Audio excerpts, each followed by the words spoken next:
Ayan, dinaray na po namin yung ano, yung lagyan ng mga fingerlings para madaling kunin. Ito yung palaisdaan sa kalikod. Yung palaisdaan.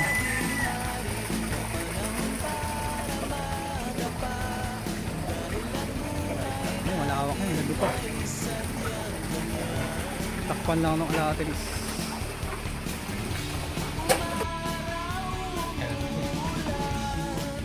Titimbang kami ng 1 kilo para ma-average namin yung dami. Yung sa 1 kilo, dun, yun ang unang bibilangin namin, kung mag-average.